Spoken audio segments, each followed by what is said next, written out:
Con.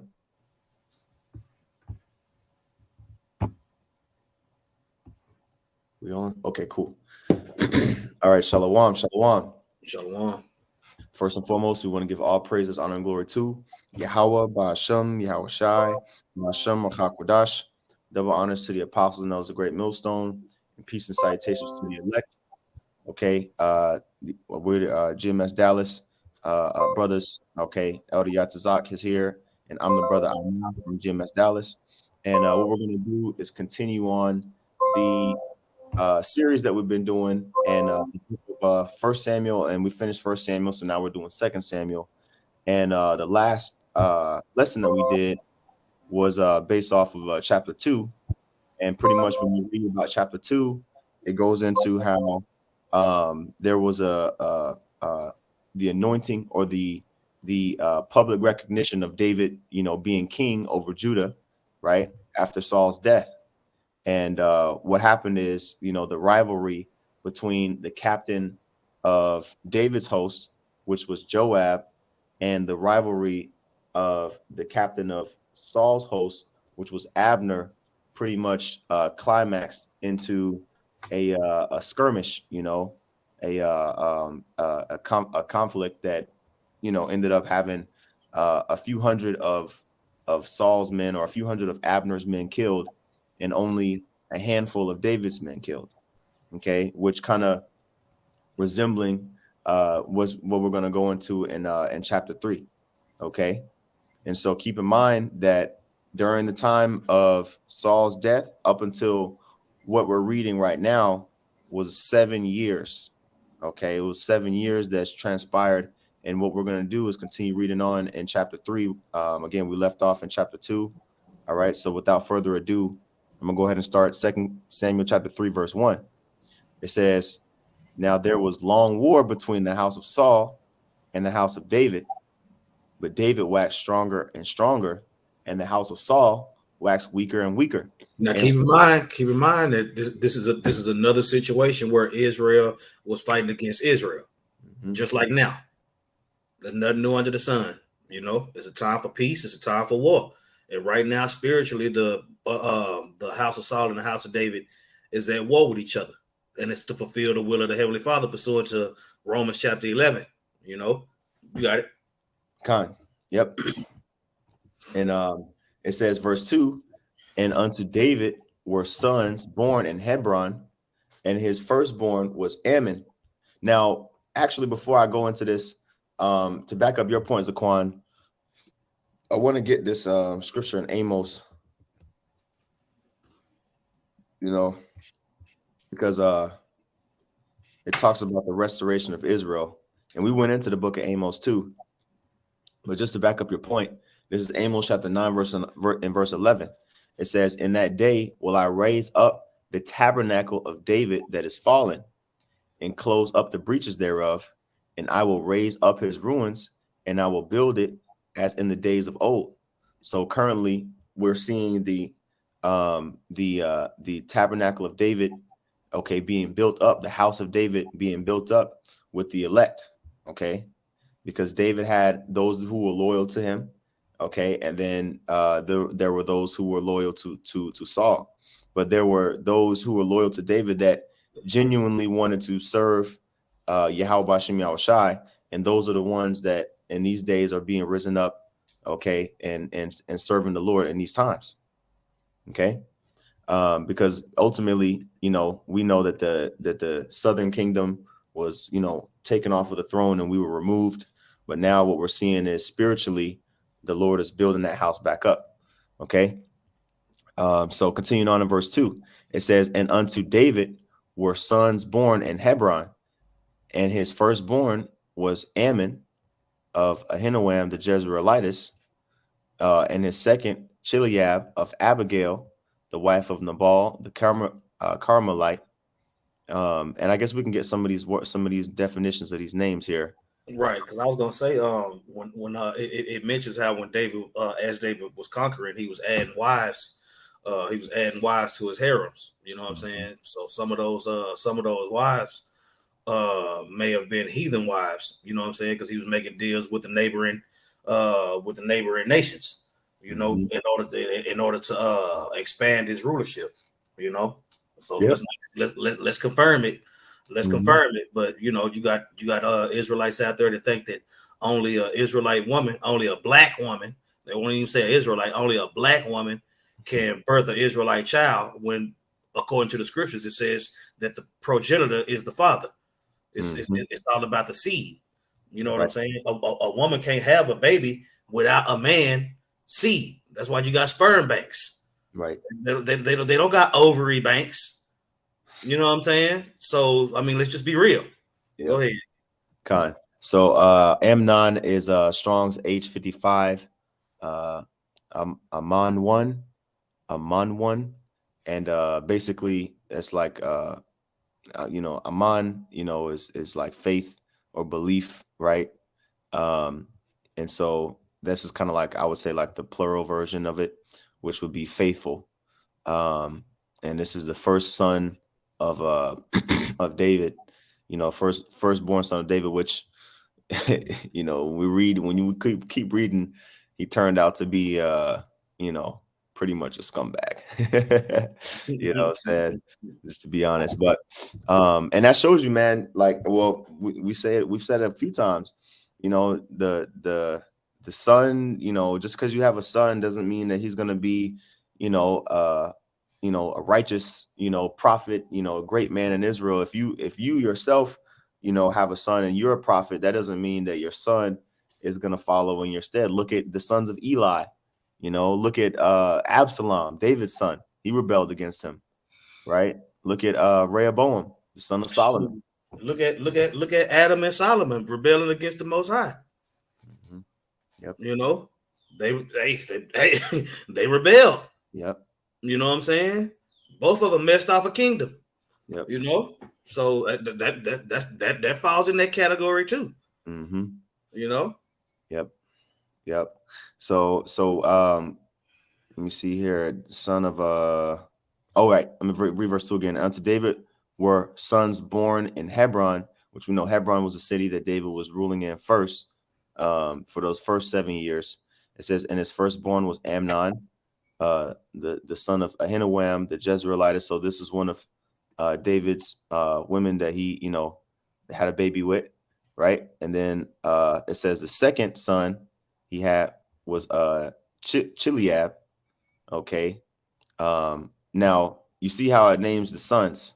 It doesn't name the daughters in this deal here. It just names the sons, right? He had daughters too, but it just names the sons right here. It why? says, Why? Because the sons carry on the legacy. You see, mm-hmm, a woman is always going to be under her father's name or her husband's name. mm-hmm, There's always, I would say, I would say she holds her father's legacy until she holds her husband's. And ain't nothing wrong with that, man. mm-hmm, You know what I'm saying? To be able to have a daughter to give to a man of the Lord, man, that's a gift for both sides. mm, You know, I would Con. say this notion. I would say I know that the curses is on, but that's what I'm saying. That was one of the biggest things Satan did was to turn Adam and Eve against each other and divide asunder what he put together. But here it is, everybody's divided. You know, Mm-hmm. you got it. Con. Yep. So that second son named Kalaaba, okay, which is a compound word. Kala'a is like or as, right? When you have ka at the beginning of the word, it's like or as. And then Abba is father, right? So that's pretty much the breakdown of that name, like his father. Um, and then um, the third, it says, was Absalom, which we know about Absalom. We've read about Absalom. That's the rebellious son. Mm-hmm. He was known as the rebellious son of David. Let's go ahead and get his name meaning. Okay, Strong's H53, Abba Yah, Abba Yah Shalawam. Okay, Abba Yah Shalawam, which is we know Abba, which is father, and then Yah at the end of the word is my, right? So my father, and then Shalom is peace, right? So my father is peace, right? That's the breakdown. Okay. And so yeah, he was a rebellious son, but we'll get into that as we continue on in the book. And then he had a couple more sons. Okay, Absalom was the son of Maacah, the daughter of Talmai, the king of Geshur. Okay, and did you want me to look into this? Let me see who Maacah was, if she was who her father was. Maacah or Ma'ika. Let's see here. The daughter of the king of Talmai of Geshur. Okay, so let's see who the king of Talmai of Geshur was real quick. Daughter of Talmai, king of Geshur. Okay, Thalumya. Okay, son of Amihud, king of Geshur, later king of Geshur himself, the father. So I don't know if it was if he was mentioned before this. So I'd have to do some more deep diving and seeing. He wasn't mentioned before this. Yeah, I'm pretty sure they're heathens. I'm pretty Yeah. sure they're heathens. Yeah.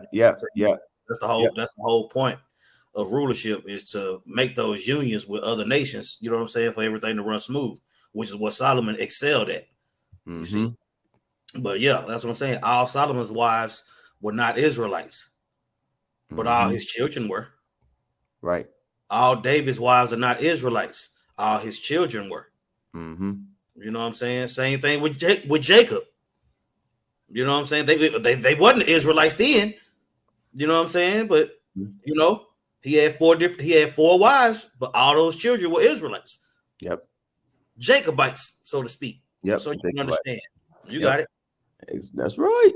Yep. So it says the fourth is Adonijah, which I'm pretty sure I can break that down just by looking at it.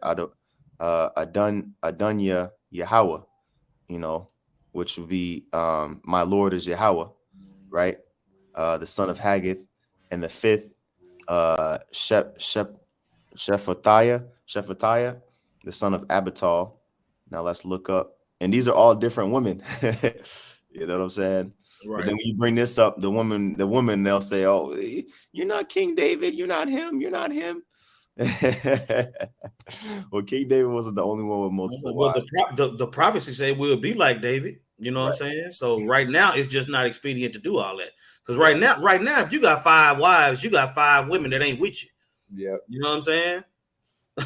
Murmuring behind your back and talking shit, probably spitting in your food. Man. Yeah. You know what I'm saying? The mindset ain't there for us or them to pull it off. Yeah. You know what I'm saying? Like, bro, you're in captivity. And I know in captivity when we was in Egypt, you know, it said that we continued to multiply. Yeah. You know, but that's what I'm saying. You're still in captivity. So, you know, you got to just be smart about it. Yep. Let's say, right now ain't the time. Right now ain't the time to have 4 women on their period under the same roof. And David had more than one. He had more than one bedroom apartment, man. Yeah, that's for a man with substance, man. You can't be. Yeah, I will say, I'll guarantee you, if you're in a warehouse with multiple wives, that shit is uncomfortable at times. Absolutely. So this last son here, Strong's age 8203, Shapatiah, which we know Shapat is judgment, right? To judge, to plead, and then Yah is abbreviated way to say Yahweh. All right, so you could say Yahweh has judged, you know, or Yahweh is my judge, right? So so those are the sons of David, right? And there might be, there was one more. The sixth was Ithram by Elga, David's wife. These were born to David in Hebron. We'll just go ahead and get that one for the sake of finishing that out. Strong's age 3507. Yathariam.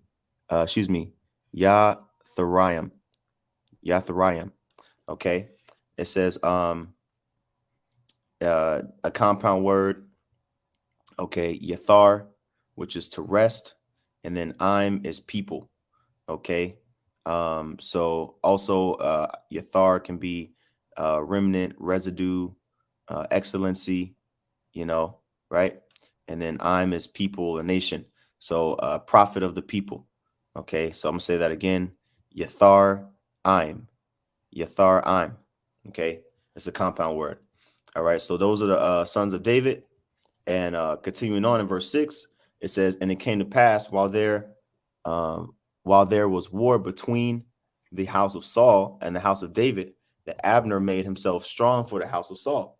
So he was holding it down. Because remember, Abner, even though Saul was dead, he still made Ishbosheth, which was Saul's son, the king, over Israel for that time period, right? And so it says in verse 7, and Saul had a concubine whose name was Rizpah, the daughter of Aiah, and Ishbosheth said unto Abner, wherefore hast thou gone in unto my father's concubine?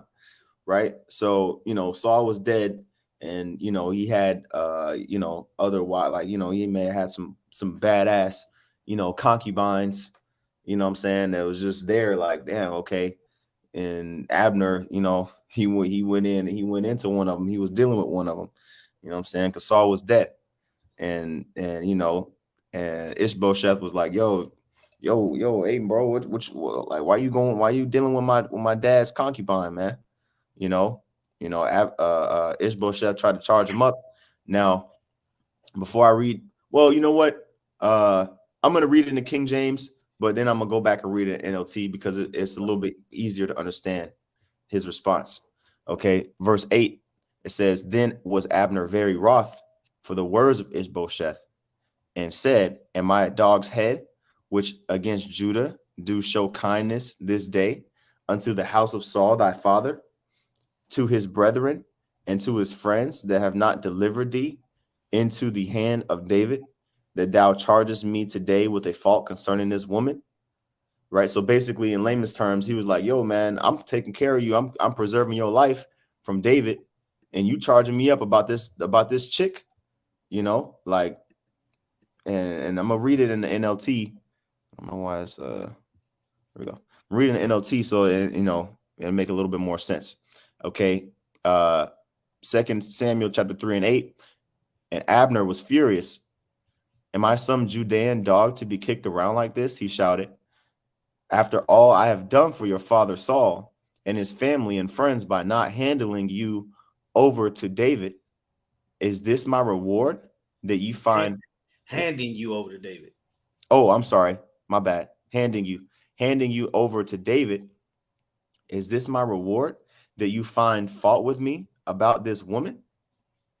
It says, verse 9, may the Most High strike me and even kill me if I don't do everything I can to help David get what the Lord Yahweh Bashim Shai has promised him. I'm going to take Saul's kingdom and give it to David. I will establish the throne of David over Israel as well as Judah, all the way from Dan in the north to Beersheba in the south. Man. You see? So I got a precept to that. But if you want to speak on that, Zaquan, Baba Kushah, feel free. Yeah, that's plain. That's plain. But that just goes to show you. That just goes to show you that the Lord has the angels controlling the minds of men. He went from hardcore. He went from hardcore, the house of Saul, to being disrespected. You know what I'm saying? To the point to where that's what changed the tide.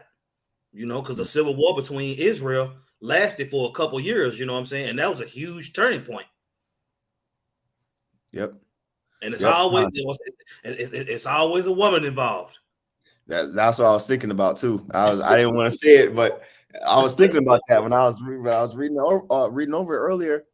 I was like, man, basically, when we read up, when we continue reading, basically he he got himself jacked up over a woman, man. You know, I'm gonna get the scripture here in Proverbs chapter 15, verse 1. It says, a soft answer turneth away wrath, but grievous words stir up anger. And basically Ishbosheth, he didn't really have a leg to stand on, man. The main guy that was protecting him, if you will, the main guy that was holding him down, which was Abner. Okay, which Abner was Saul's cousin, right? Abner was basically looking over. He was looking after his cousin's son, Ishbosheth. You see, and so when Ishbosheth was asking him like, "Yo, what's going on? Like, why are you dealing with my father's concubines?" That was just the straw that broke the camel's back, for Abner. He's like, "Man, what the hell am I over here protecting this guy for when he ain't even grateful?" Right. And the other scripture I want to because technically, since Saul was dead, then it was cool. if you want to be technical, that might strike a few nerves, but it's true. You know what I'm saying? It's true, and she was just a concubine anyway, But anyway, next scripture I wanted to get was Proverbs. Actually, it's in the next chapter. Okay. Proverbs chapter 16 and verse 9. It says, and this is pertaining to basically how Abner's mind was turned towards helping David. It said, when a man's ways please the Lord, Yahweh Bashem Yahushai, he maketh even his enemies to be at peace with him. Right. So, pretty much what we're going to see is Abner now, instead of, being against the house of David, now he's going to want to join, the two houses together. Right. Which is the Lord's will to have Israel all together anyway. Right. You know what I'm saying? But it had to be war first. Con. Yep, that's right. So we read verses 9 and 10 in the NLT. So we're going to continue on in the KJV in verse 11, 2 Samuel 3 and 11. It says, and he could not answer Abner a word again because he feared him. So he didn't want to say nothing else. He's like, man, damn, I already done jacked myself up. Let me just shut my mouth. Right. And verse 12. Quit while you behind. Yeah, right. Exactly. Yeah, he's like, damn. Well, you know what I'm saying? He's like, man, this nigga might just kill me on the spot. Let me just shut up real quick. Verse 12, it says, and Abner sent messengers to David on his behalf, saying, whose is the land? Saying also, make thy league with me, and behold, my hand shall be with thee to bring about all Israel unto thee. So Abner was like, look, hey, David, we've been, at odds long enough. You know what I'm saying? It's obvious the people, they want to deal with you. So look, just make a league with me. You know what I'm saying? And I'm gonna bring those that are loyal to me, the rest of Israel. I'm gonna bring them to you. And in verse 13 it says, this is David's response, and he said, well, I will make a league with thee, but one thing I require of thee, that is, thou shalt not see my face, except thou first bring Michal, Saul's daughter, when thou comest to see my face. So he was referring to Saul's daughter, that the first wife, if you will, that David had, was Michal, Saul's daughter. And this whole time while David was fleeing from Saul, remember, when David first fled, he was in the house with Michal, and she pretty much lied to the guards or whatever, to the servants of Saul for David, saying, look, David, he got away. You know what I'm saying? I didn't want him to leave, but he said, look, let me go or I'm gonna kill you. But really, she helped him. You know what I mean? She helped him escape by saying that he was sick and all this other stuff. That's the one he brought all those foreskins back for, right? Yeah, it goes into that. The next verse. Okay. Yep. Verse 14. It says, and David sent messengers Yeah, to Ishbosheth. yeah. Yeah. And David sent messengers to Ishbosheth, Saul's son, saying, "Deliver me my wife Michal, which I espoused to me for 100 foreskins of the Philistines." Right. Um, and David, he put in work for her. He was like, hell yeah, shit. And Michal loved David back when they first, back when David was a young man still. I mean, he was still young here, but back when he was very young, that was his first wife. Right. It says, verse 15, and Ishbosheth sent and took her from her husband. Right, because basically, Saul had allowed for Michal to marry somebody. She gave Michal over to somebody else, which really he shouldn't have did that, because David was still alive, and he never divorced her. You know what I'm saying? But anyway, it says and her, I'm sorry, let me read verse 15 again. And Ishbosheth sent and took her from her husband, even from Phaltiel, the son of Laish. Okay, this is the man that basically had married Michal after David. It said in verse 16, and her husband went with her along, weeping behind her to Baharim. So as basically as Michal was being brought, transported to Hebron, her husband at the time, her second husband, if you will, he was he didn't want to let her go, man. See what his name means. Yeah. I'm gonna see Phaltiel. Yeah, because probably going on the back of his mind, oh, David, Saul probably gonna kill him. This is back when Saul was alive. The stuff that was probably going on in his mind was, oh, okay, well, this was David's wife, but he fled. He's a traitor. He's a whatever. Saul probably gonna find him and kill him anyway. So I'm gonna take her. I'm gonna scoop her up. That's probably what he was thinking. But this is his name, Strong's H6409. Another compound word, Palat Ya'ala. Okay. And Palat is let's see what this word means. Deliverance. Okay. Deliverance. Okay. And then Yah at the end of the word is my, and then Allah is power. So my power delivers. Or I'm sorry, my deliverer is God. I'll say it like that, because Palat is deliver. My deliverer or my deliverance is God, or the Most High. He says here the Most High delivers, but more accurately would be my deliverance is God, or the Most High. So let me see. Let's go back here. Here we go. It says the son of Laish of Galim, to whom Saul gave Michal in marriage after his mad jealousy had driven David forth as an outlaw. So, Saul pretty much kind of gave Paltiel, his he kind of gave him his daughter, because he was jealous, of David, and he drove him out. So, right, because it tell you in the commentary that Saul's plan was to give Michal to David so that she could spy on and snoop on him for him. You know what I'm saying? But she ended up being in love with David and siding with her husband. Yep. You know what I'm saying? So she was given to a whole nother husband out of spite, which is adultery. You know what I'm saying? Her father caused her to commit adultery. Yep. You know what I'm saying? Which she didn't have no options. She didn't have no choice in the matter. You know what I'm saying? But she was delivered from that adulterous situation by David calling to give her back once he got in the rulership.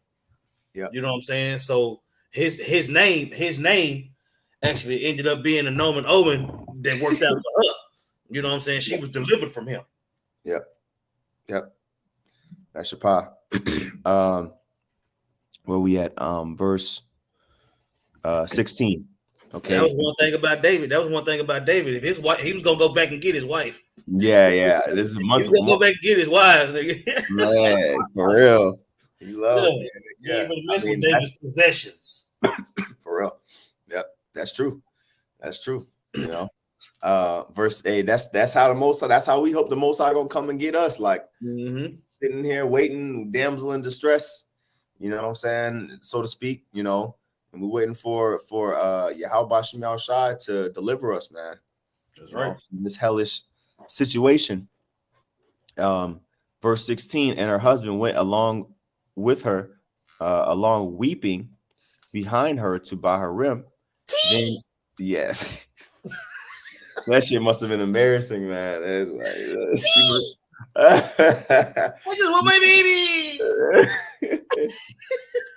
you know, she was bad. You know what I'm saying? If he was really a man about it, he would have been like, nah, man, she already married, man. You know what I'm saying? He an Israelite. He knew the law. Yeah, that's true. He shouldn't have, you know, he shouldn't have took that deal. You know? Yeah. He could have respected. I mean, I know it was the king, but he could have respectfully declined because hey, the Lord is the king, and that's out of pocket, man. Yep. Yeah, Saul was going off like a mother. He put him in a bad spot. Yep. You know what I'm saying? He's supposed to be put to death. Yeah. He lucky he didn't get put to death. You know? Yep. You know what I'm saying? It says, then said Abner unto him, go return. And he returned. So Abner had to tell his ass, like, look, Brian, just go home, man. It's too late. You had your time. Yeah. You know. Okay. In verse 17, it says, and Abner had communication with the elders of Israel, saying, you sought for David in times past to be king over you. Now then do it. For Yahweh Bashem Shai hath spoken of David, saying, by the hand of my servant David, I will save my people Israel out of the hand of the Philistines and out of the hand of all their enemies. I was saying that prophecy was being fulfilled. You know what I'm saying? This is prophecy being fulfilled. Y'all wanted David as the king. Here you go. You know, right. But I'll say this. I said, y'all wanted Saul to be your king, but this time when you wanted David, the Lord blessed it. You know, he gave y'all what y'all wanted because y'all was being carnal when he gave you Saul, but David is a man after the Most High's heart. And he's the one that fulfilled that prophecy. Go ahead. Okay. All right. It says, verse 18. Oh, excuse me, verse 19. And Abner also spake in the ears of Benjamin.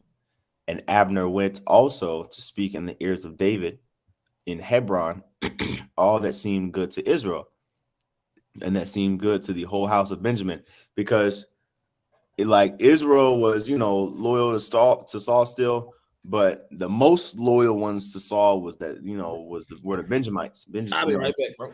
Con. And so, you know, Abner really had to, you know what I'm saying, like speak to Benjamin separately, like, you know, like, hey, look, listen, you know, this is how we're gonna move forward. This is what we're gonna do. You know what I'm saying? King Saul is dead. And, you know, basically Abner was the person that everybody looked up to as far as the decision making for you know, for the house of Saul. All right. So they pretty much went with what Abner said. So verse 20, so Abner came to David to Hebron, and 20 men with him. Okay, so Abner and 20 men went to Hebron, to, you know, to the city of David, or at that time I'll say the city that David was reigning in. It says, and David made Abner and the men that were with him a feast. So again, like we read in Proverbs, you know, like we read in Proverbs 16:7, man, you know, you really you know, want to make your enemies to be at peace with you, man.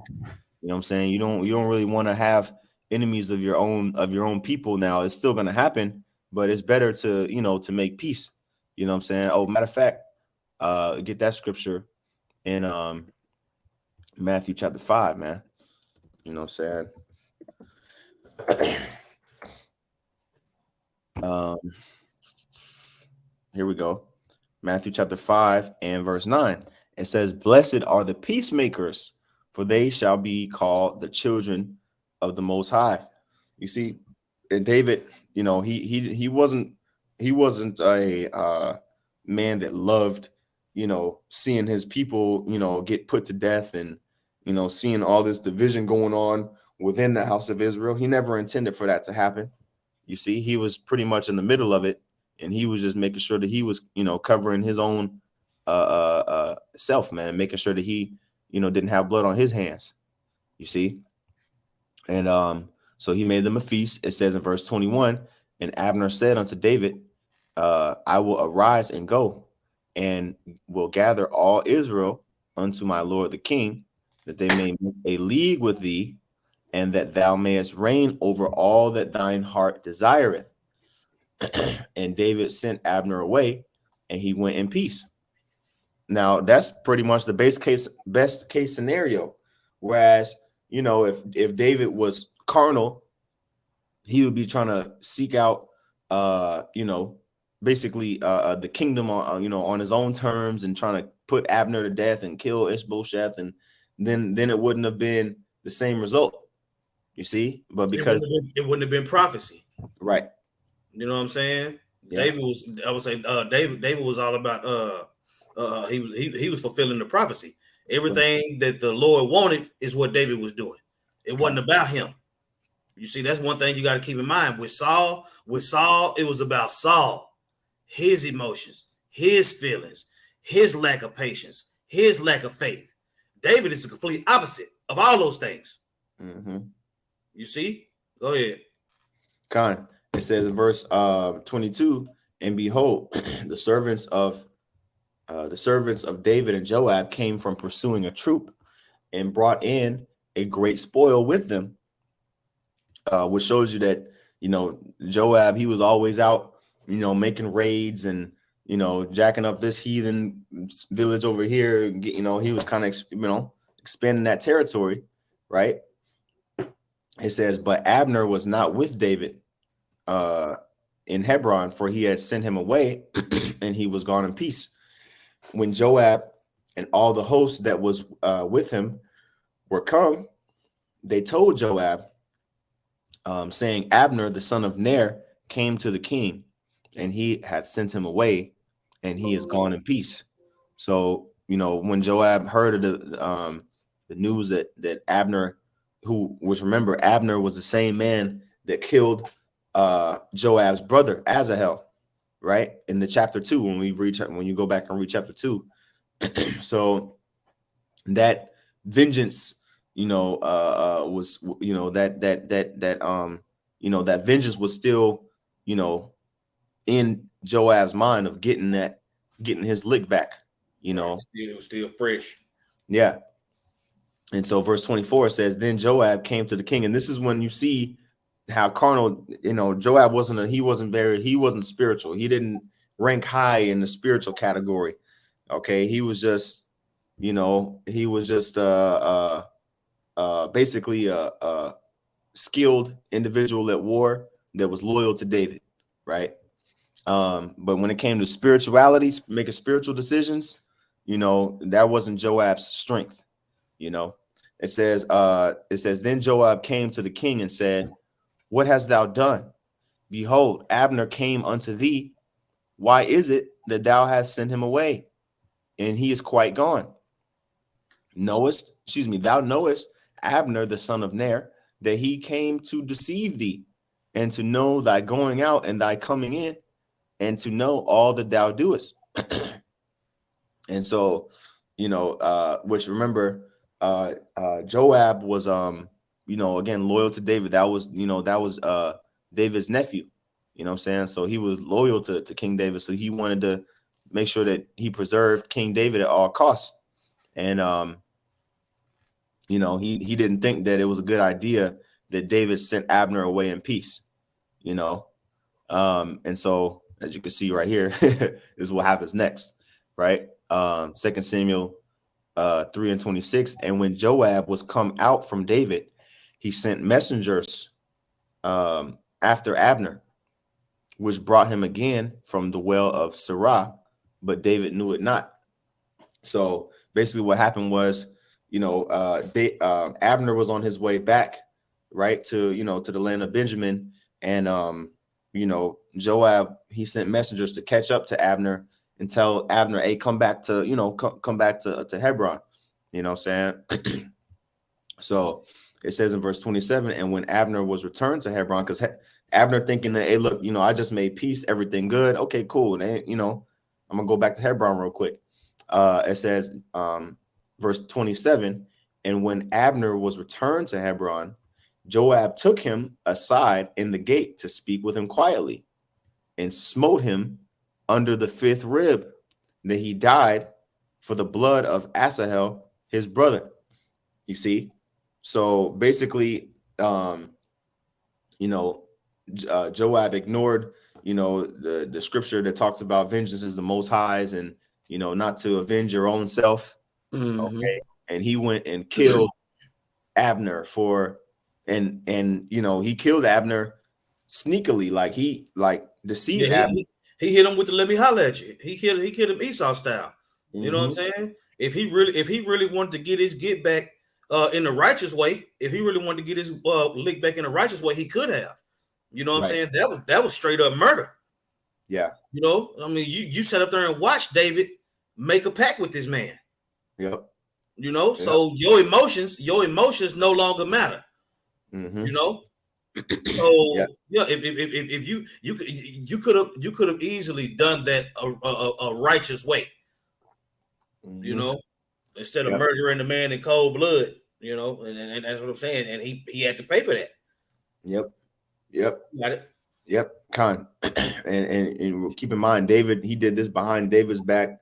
So he was like, look, I'm off this dude, which is a nigga mentality, man. Okay. Verse 28, it says, and afterward, letting you know that it's niggas in the house of David too. Yep. You know what I'm saying? They everywhere. It's just that much more. It's just that knowing that it's that much more spiritually keeping your head on a swivel. You got to watch out for your own people too. In Romans 11, the Lord, King David said, let these niggas' table be made a snare, man. To hell with these niggas, Lord. Man. Go ahead. It says 2 Samuel chapter 3, verse 28. And afterward, when David heard it, he said, I and my kingdom are guiltless before the Lord forever from the blood of Abner, the son of Ner. And basically, when you fast forward and you read, 1 Kings, I believe the first chapter or the second chapter, some of David's last words to Solomon were to tell Solomon, hey, look, I wasn't gonna do it. I wasn't gonna put Joab to death for what he did, but make sure that blood that Joab shed returns upon his own head for what he did to Abner. You see, because he didn't let the Lord he didn't let the will of Yahweh Bashim Al-Shai play out. He went and just killed him for no reason, not for no reason, but for his own, on his own understanding. What the scriptures say, lean not on your own understanding. See? So, verse 29, it says, verse 29, let it rest on the head of Joab and on all his father's house, and let there not fail from the house of Joab one that hath an issue, or one that is a leper, or one that leaneth on a staff, or one that falleth on the sword, or that lacketh bread. So a lot of these people, in Israel, some of them, I'll say, some of these people that you see that, they may, be leprous, or they may, have an issue in the flesh, or they, cripple, or it's suicidal, or, stricken with poverty. Some of them may be descendants of Joab, because basically David cursed he cursed the whole house of Joab, man. When Joab did this, you see. So continuing on, it says in verse 30, so Joab and Abishai, his father, slew Abner. Abishai, his brother. I'm sorry, I read that wrong. I'll read it again. 2 Samuel 3:20. So Joab and Abishai, his brother, slew Abner, because he had slain their brother Asahel at Gibeon in the battle. Okay. And verse 31, this is David's response. It says, and David said to Joab and all the people that were with him, rend your clothes and gird you with sackcloth and mourn before Abner. And King David himself followed the bier. So there was a funeral for Abner. He had a proper burial. He told Joab, hey, look, man, you made a huge mistake. Yeah, man. Because that's when your brother got killed in war. Y'all were at war. Mm-hmm. David was clearly at peace with Abner when you killed him. And then you did it on some sneak stuff. It ain't like you challenged it to a duel and went mano a mano or something like that. No. You come here, man. Let me holler at you, man. And just cook. That old small prison shit. Mm-hmm. Go ahead. Yep. This was a little excerpt in the thing here. Let me get this actually in the cross reference. There's a little breakdown on this. I thought it was interesting. I'm gonna read this concerning verse 31. It says, David, intending no doubt to punish Joab and to lessen his authority with the people, talking about Joab, David wanted to lessen Joab's authority with the people. He commanded him to take upon him the office of chief mourner. So he was like, look, all right, the dude that you killed, you're going to mourn his death at his funeral, and you're going to be the chief. You're going to be the chief, person mourning the guy that you killed. It says, but as his revenge was gratified, his rival was removed, and no heavier punishment inflicted, it is probable that his hardened mind would feel but little objection to the ceremony. So, Joab was like, all right, man, I'll do it. You know what I'm saying? Whatever. And it says, let me see here. Verse 32, and they buried Abner in Hebron, and the king lifted up his voice and wept at the grave of Abner, and all the people wept. So he did this publicly to let the people know, what I'm saying? Hey, look, I didn't want Abner to get put to death. Right. And verse 33, it says, and the king lamented over Abner and said, died Abner as a fool dieth? Thy hands were not bound, nor thy feet put into fetters. As a man falleth before wicked men, so fellest thou. And all the people wept again over him. Right. So what this did was a unified Israel in a time where it could easily be thought or misunderstood that David wanted to divide Israel, that David wanted to basically usurp authority, with under his own or within his own power. But we see David mourning for Saul. We see David mourning for Abner, right? And we're going to read a little bit more. Verse 35, it says, and when all the people came to cause David to eat meat while it was yet day, David sware, saying, so do the Most High to me, and more also, if I taste bread or aught else till the sun be down. And again, this saying, it comes up a few times, multiple times in the scriptures. What it means is basically, let the Most High judge me, or even kill me if blank, blank, blank. Right. So in this case, David was saying, look, let the Most High judge me or even kill me if I even taste any type of food, any type of bread until the sun go down, because he wanted it to be known, all right, that it was not of his intention, okay, to kill Abner or the king or Saul, Well, Saul, he died in the battle, but he wasn't happy that Saul died. He wasn't happy that Abner had been put to death, right? And verse 36, it says, and all the people took notice of it, and it pleased them, as whatsoever the king did pleased all the people. For all the people and all Israel understood that day that it was not of the king to slay Abner, the son of Ner. And the king said unto his servants, know ye not that there is a prince and a great man fallen this day in Israel? And I am this day weak.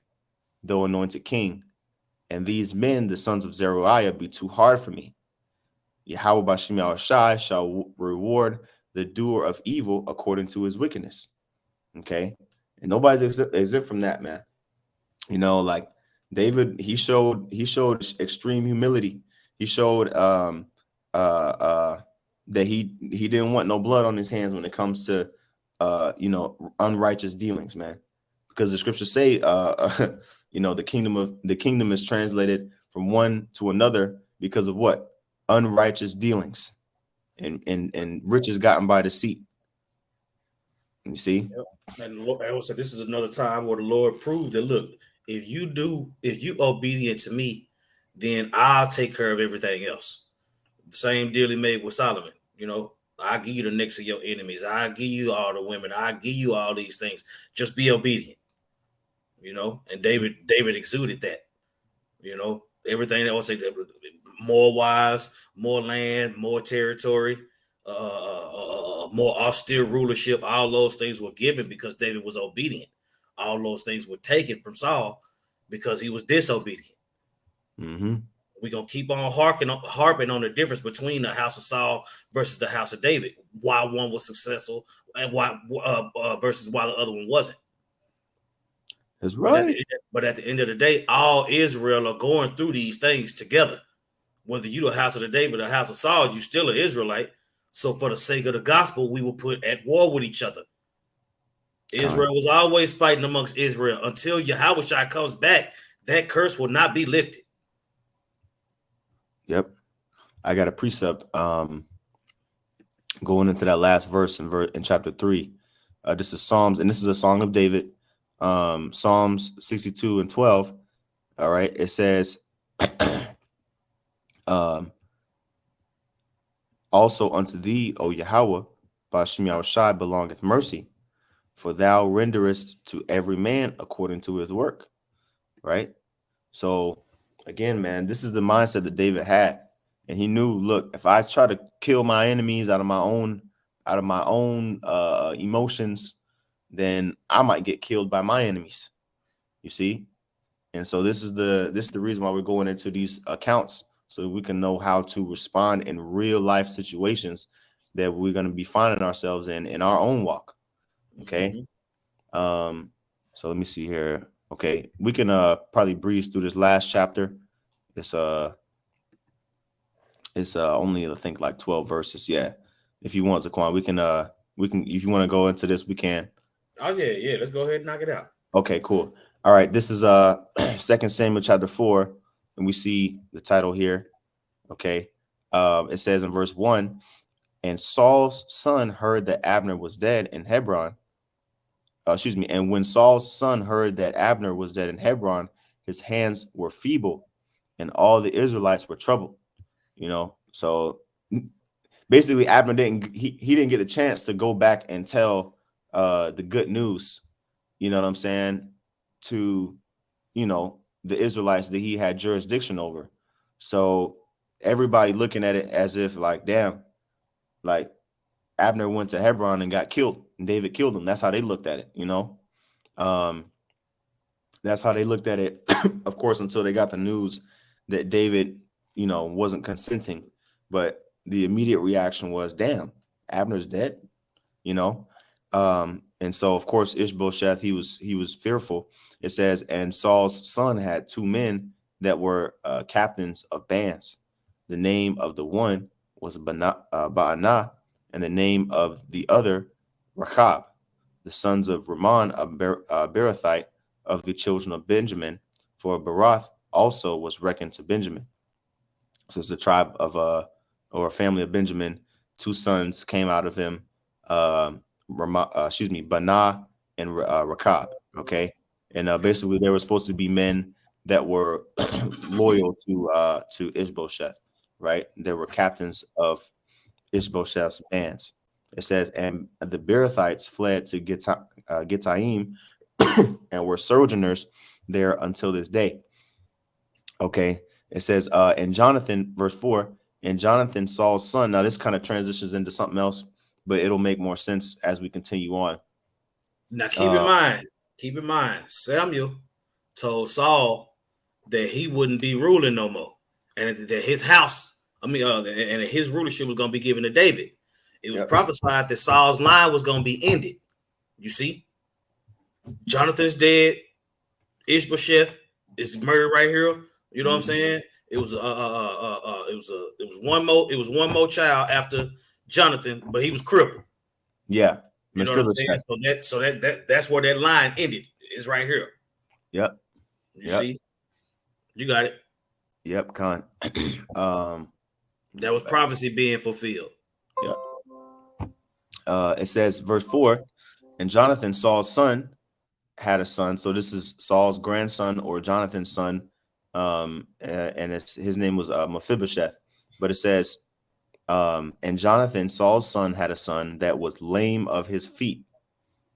And he was 5 years old when the tidings of Saul came, and when the tidings of Saul and Jonathan came out of Jezreel, and his nurse took him up and fled. So when you go back to 2 Samuel chapter 1, or I'll say 1 Samuel chapter 31, when Saul basically had died, Saul and Jonathan had died, little Mephibosheth, he was 5 years old when this had happened.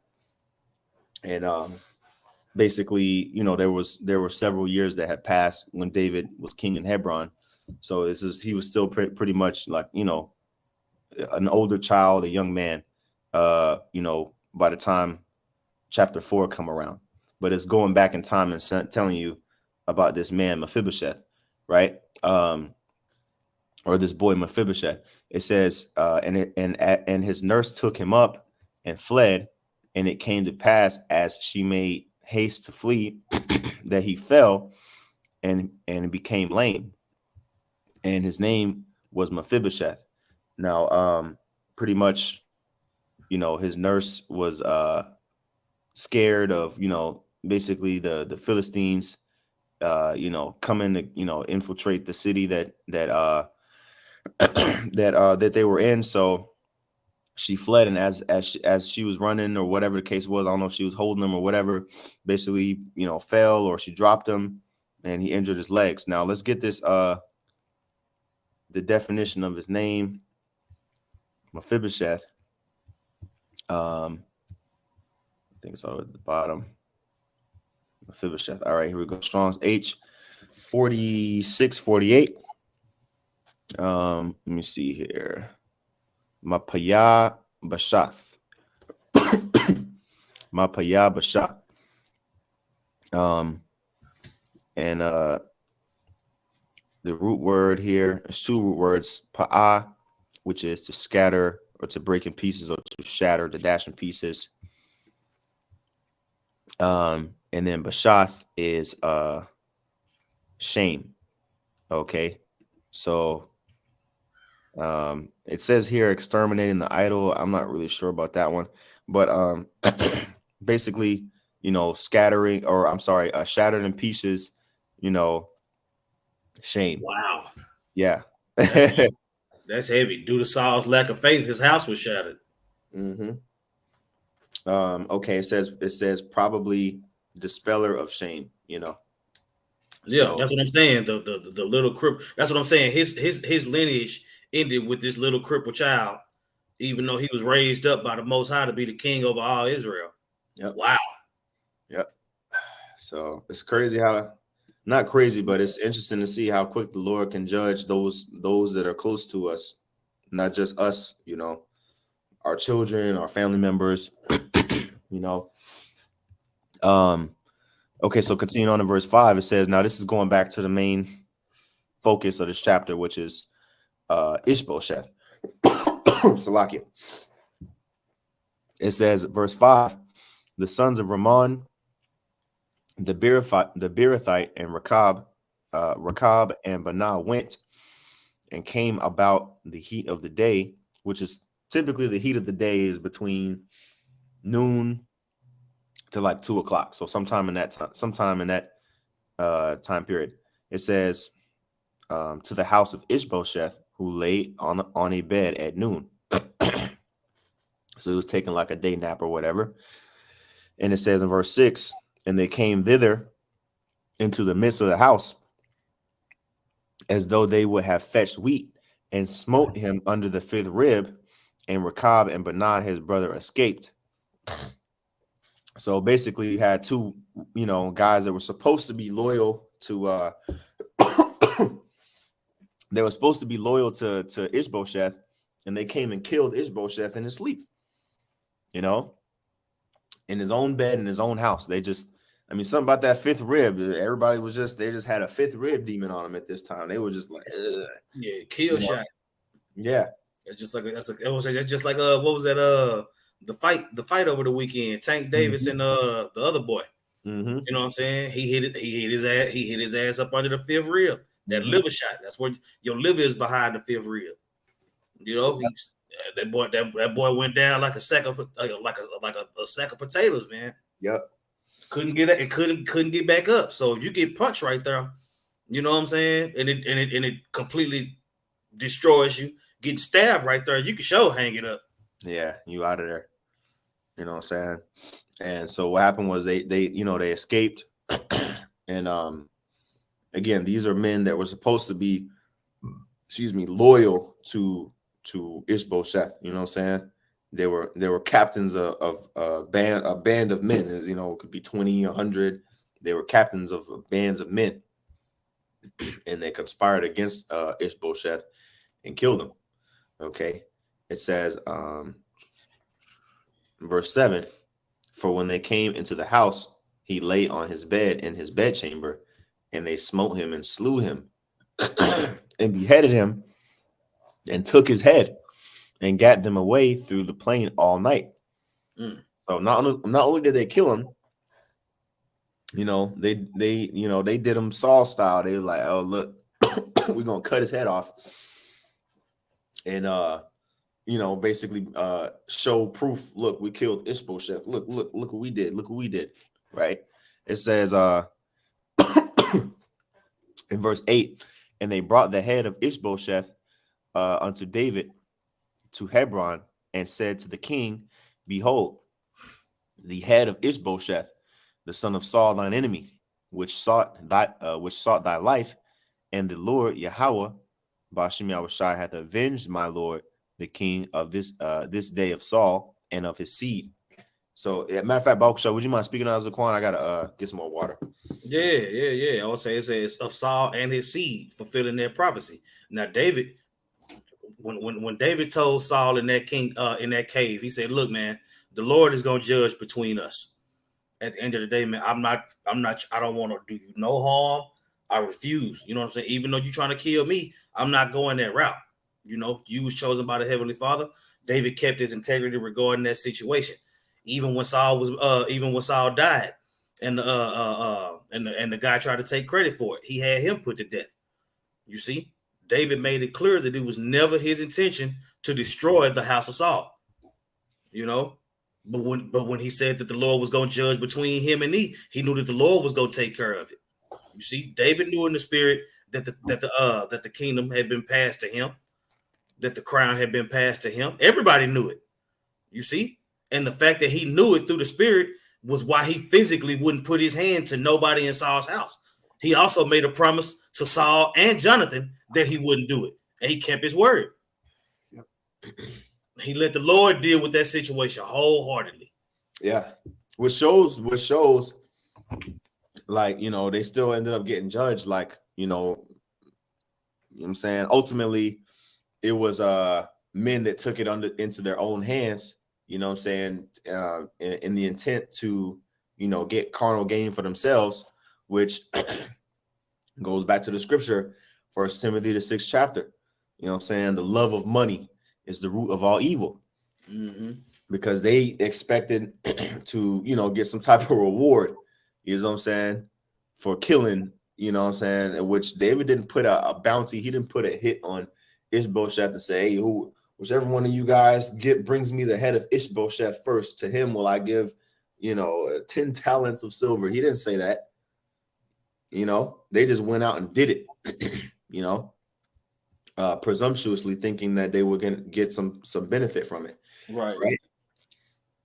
And so this is David's response to those two men. It says in verse 9, and David answered Rechab and Benah his brother, the sons of Ramon the Beerothite, and said unto them, as the Lord Yahweh Bashem Yahushua liveth, who hath redeemed my soul out of all adversity, when one told me, saying, behold, Saul is dead, thinking to have brought good tidings, I took hold of him and slew him in Ziklag, who thought that I would have given him a reward for his tidings.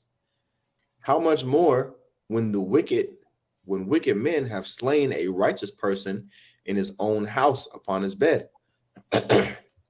Shall I not therefore now require his blood of your hand and take you away from the earth?